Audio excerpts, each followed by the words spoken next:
What's good, people? Psychopath here, and today we're making a budget gaming PC. I know my last couple builds have been really big power, but we're going to go ahead and we're going to do a budget gaming PC, and this is going to be exactly it. Stick around.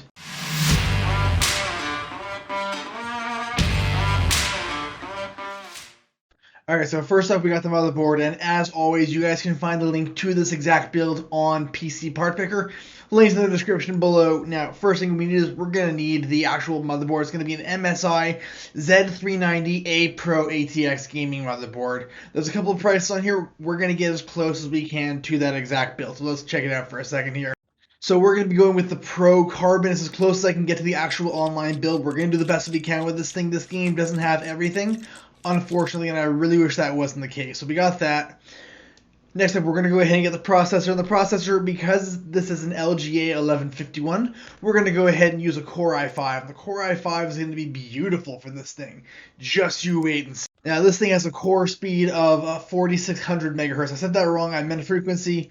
But the Core i5 is going to be exactly what we need. We're going to go ahead and close you up right now. And, of course, we've got to always install that thermal paste. That's super important.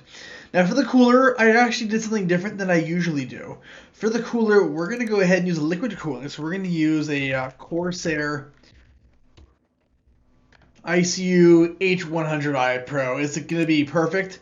Fits in there perfectly. I actually just messed it up though because unfortunately, we're going to be installing RAM. You can't really install RAM when this big freaking tube is in the way. So we're going to go ahead and remove that real quick.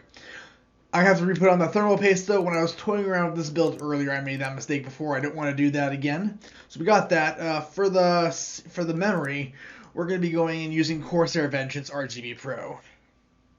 And to keep up with the build online, we're going to do the 3200 megahertz. We're going to go ahead and start the long winding process of opening this guy up, closing everything back in.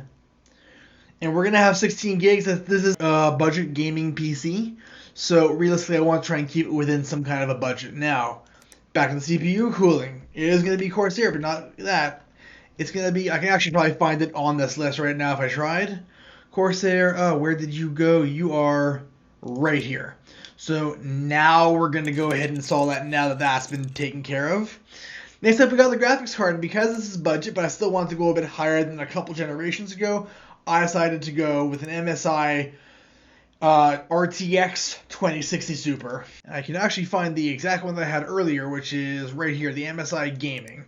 Gonna go ahead and plug you in there. Now, I already have these all plugged in, so that's gonna be saving me a whole lot of time on this cleanup. We got that. We're gonna have to go ahead and get that storage in there, and I finally said storage right this time. I'm very excited about that. Now, the build online has Samsung, but the game doesn't have Samsung. So we're gonna go ahead and use Gigabyte. And it's going to be the Gigabyte. I figure it's a gaming PC.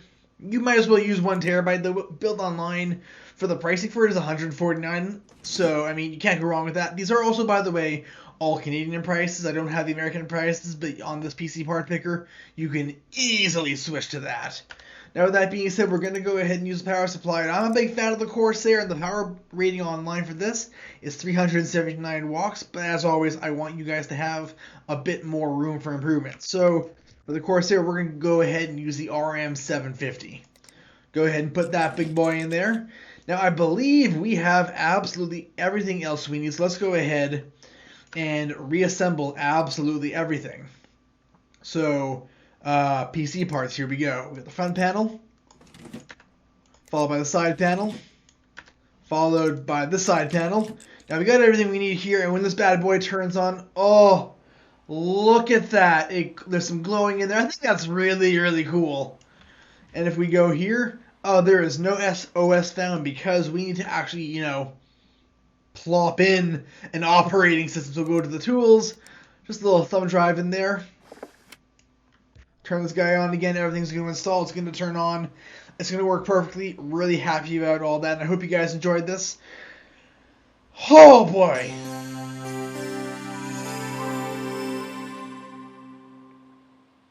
So it turns on, really happy about that. I hope you guys enjoyed this build. As always, link is in the description below. And if you want to drop a sub, I definitely appreciate that. Certainly drop a like.